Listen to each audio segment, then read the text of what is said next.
Welcome back. This is season 2 of the Get in My Garden podcast, and I'm Aaron Moskowitz.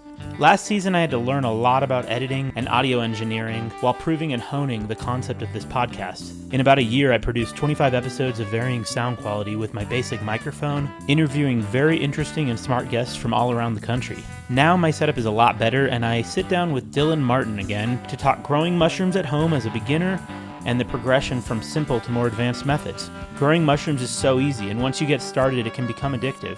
Dylan and I met on a busy weekend morning at a downtown coffee shop, and it is still really easy to hear us. And I didn't have to spend any time tweaking with the sound, so I'm really happy about that. Hope you enjoy our discussion. Subscribe to the podcast on iTunes or your favorite podcasting app. I will shout you out on the podcast if you like what we're doing here and you leave positive reviews for us. We took a little break to get some new sound equipment, and now here it is. I'm very excited about that. And I've also been thinking a lot about what's going to happen on the podcast. So mycology is like this huge component of everything, including soil health, permaculture, anything related to ecology. So, and you're working right now helping with a startup company, which... That we are, yeah. And I'm going to go ahead and plug that because I think it's something to let people know is happening. We're kind of in the experimental stages of starting a business, and right now we have cultures going, so we're growing a bunch of different touted medicinal strains of mushrooms, and so probably by the new year we will have cordyceps fruit bodies and different strains of mycelia grown on organic substrates, so edible substrates.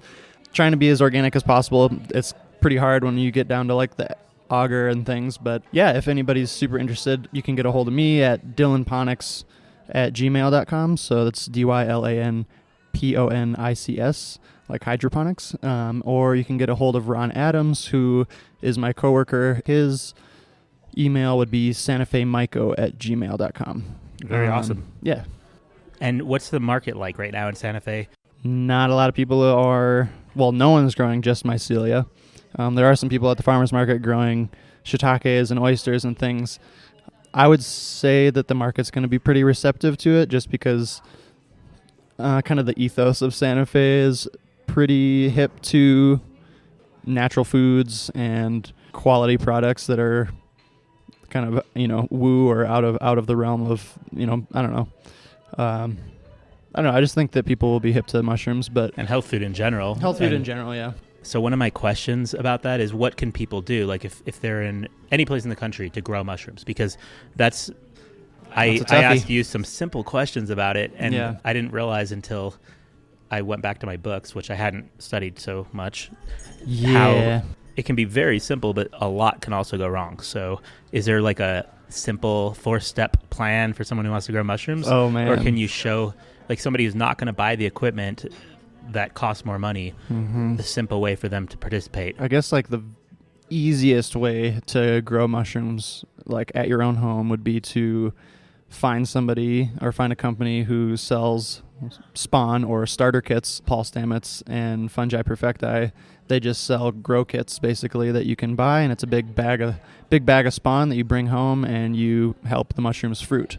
They also sell the thing at the co-op, the like grow your own mushrooms, back to the roots or back to roots, something like that. Oh yeah, that's a super easy way to grow mushrooms if you're not going to buy any equipment. But what is that exactly? It's like a little kit that's already been inoculated? Yeah, it's already been inoculated. I'm assuming that it's just dried out mycelia or dried out little pieces of spawn inside of a substrate that once you rehydrate it, it's just ready to go, and it has everything sterilized, I believe. And so you get it and you just open it up, give it some oxygen, give it some water, give it humidity, and then it kind of takes onto the substrate that you're given and then fruits mushrooms. And I've seen a lot of them that are successful, so I would say that's probably the easiest way is to just buy something like that. Yeah, I've seen that. I think that it's definitely peaking, and probably a lot of people have seen that, at least at health food stores, maybe even at Whole Foods. So is that something that you can get multiple fruitings from, or once it's fruiting, is that kind of it?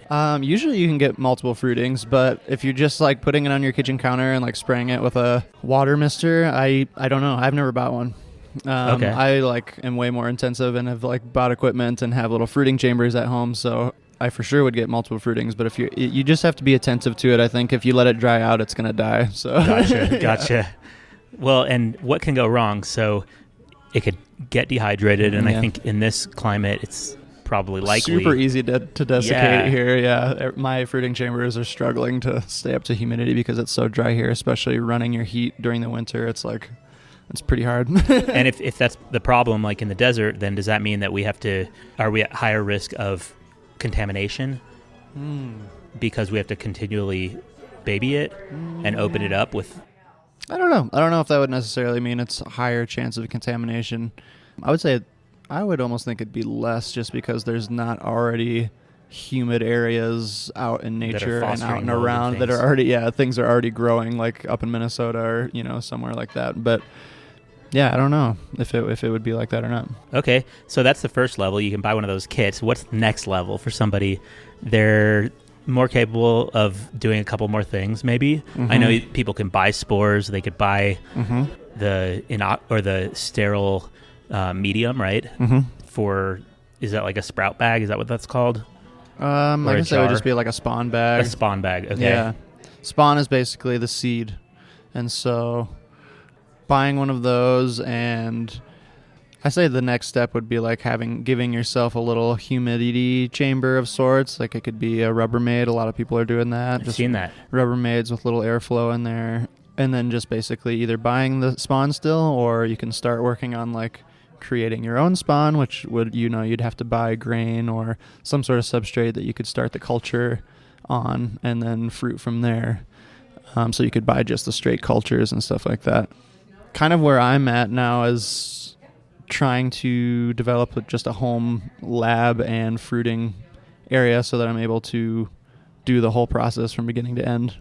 So basically from culture to incubation to spawn to more incubation to fruiting. And so that's actually taking quite a bit of money over time. I imagine. It sounds expensive. Just like anything, though. Like if you're going to do hydroponics or aquaponics or start a garden, you got to buy plants, you got to buy seeds, you got to buy all this stuff. So definitely. And like anything, too, I think people want to see that they can do it. So like to start with that most simple method is what they probably want to do. Yeah, well, it's exciting. It's exciting to just get a grow kit and just fruit mushrooms at home. I mean, and that was how I did it for a long time because it was just so easy. But you do have to pay attention to it like anything. So it's because it's a live organism. So if you let it be by itself for too long, it could desiccate and die.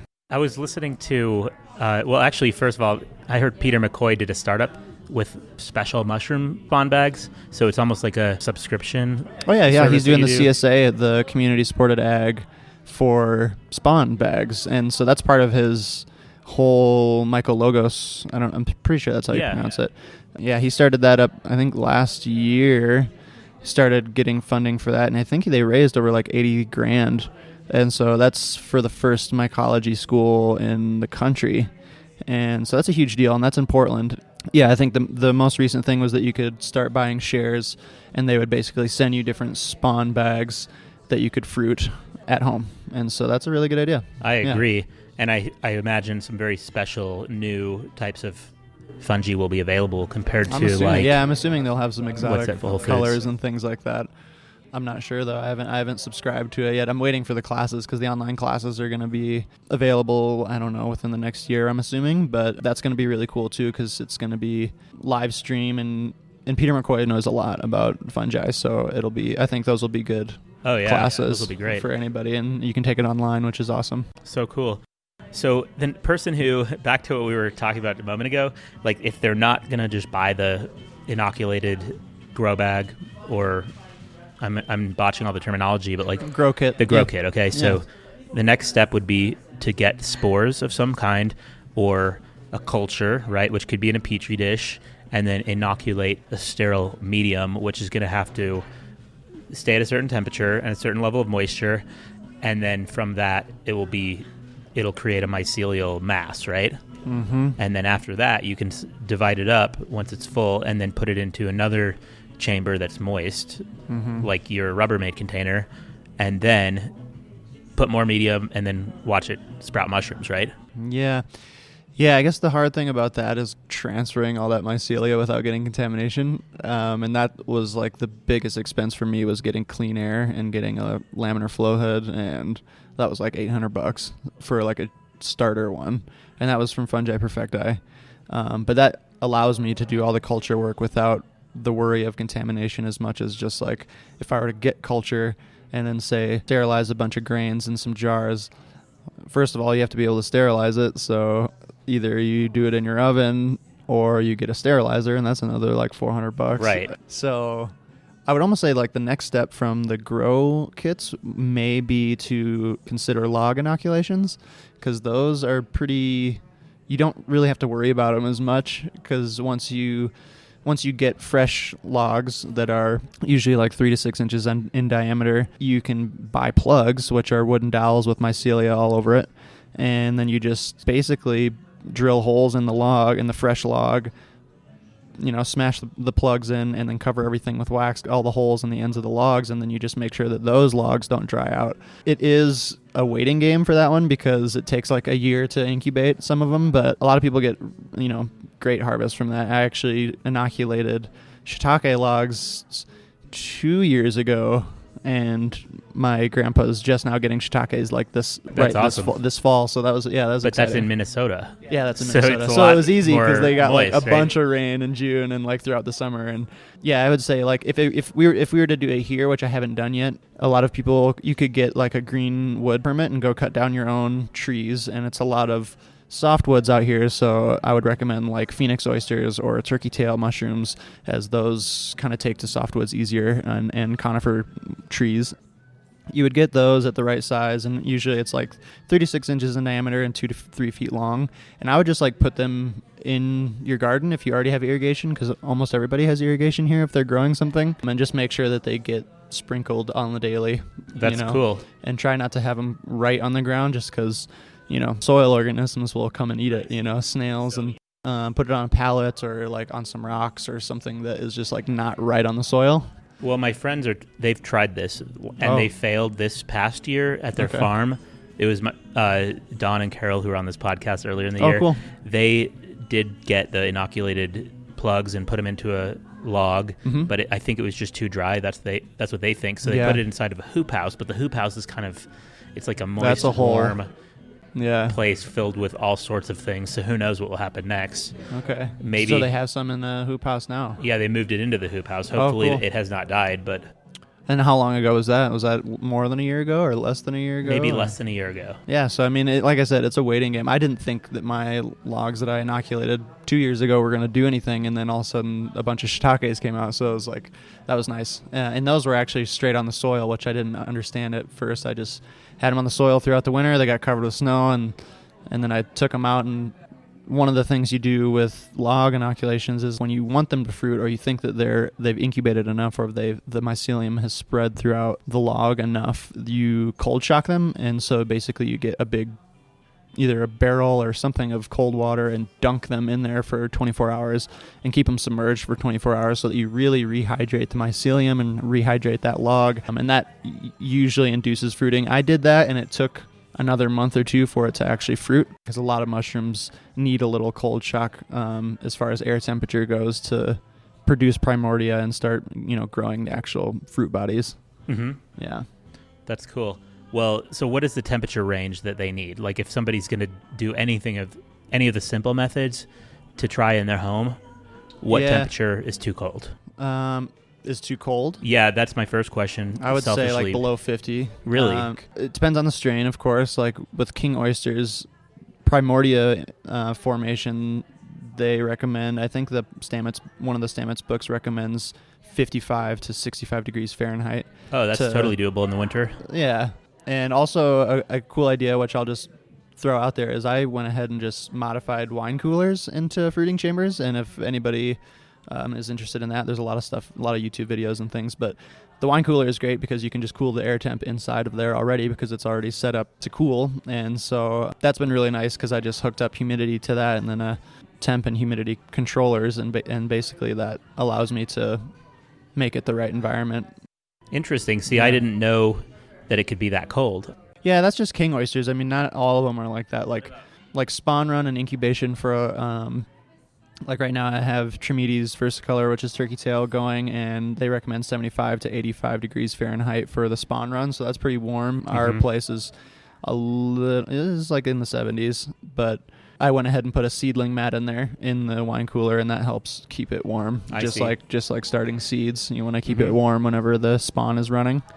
And then I'll take that out of there, and I'll drop the temp whenever I want to start fruiting them. So if it is too cold, which could happen, I guess, for some strains, how would somebody fix that, and what would it look like? Would it just be that it will still build a mass, it just won't fruit? Like if it was outside or inside, or it doesn't matter? It could be inside in the winter, like, and it's 60 degrees, but that variety might... If it's too cold? Yeah. If it's too cold, then it's just going to take longer. Really, the mycelia just slows down, just like we all do whenever it gets cold. It just slows it down. And maybe that extra time might make it prone to more contamination too. I don't know. Yeah, I don't know exactly. Yeah, I mean, you definitely leave it up to other things to like take hold, but in those ideal temps of like between 70 and 80 that's degrees, ripe for it's contamination. Yeah, anyway. It's right for everything to grow. So yeah, I don't know. The seedling mats work really well. Especially if you have like a really nice countertop that's like marble or even just tile and stuff like that. Stuff gets cold. Oh, yeah. So like seedling mats are great just to like set a fruiting bag on while it's going, because it prefers human comfort level temperatures. So cool. Yeah. So that's level 1, level 2, maybe level 3 that you just told us about. Yeah, I say the log inoculations are pretty easy. I would say it's comparable to the grow kits and stuff like that. It's just super low tech, and you don't have to worry about it for a year and just hope that it happens. Hopefully, yeah. But not available to someone with like an apartment. I would say the next step would just be to get... A lot of companies just sell starter kits for mycologists, if you will. I mean, they give you like petri dishes and scalpels and inoculation loops, and so like all the equipment, some cultures, and a flow hood and a pressure sterilizer, and give you all the things to like kind of start your own operation. So yeah, I'd say like the next step would be to like get a sterilizer so you can start sterilizing your own spawn and sterilizing your own tools and sterilizing your own auger, and you get petri dishes so you can start doing culture work in front of a flow hood, the flow hood and the pressure sterilizer were game changers for me. I guess that's the next step, is to get some clean air and get some way to like sterilize things. So that's like definitely next level. I think most people who are starting are going to be like, whoa, I'm not going to spend thousands on that stuff. But it's actually it's not too bad. I mean, it's, the sterilizer and the flow hood are definitely the most expensive, but you can, for $1,000 you can get those two things. And then of course you have to have all the other stuff. But once you get spawn going and you keep your own cultures and you have a way to store cultures, you don't really have to keep buying things as long as things don't get contaminated. So that's nice. That's very cool. Subscribe to the podcast on iTunes or your favorite podcasting app. I will shout you out on the podcast if you like what we're doing here and you leave positive reviews for us. Thanks for listening.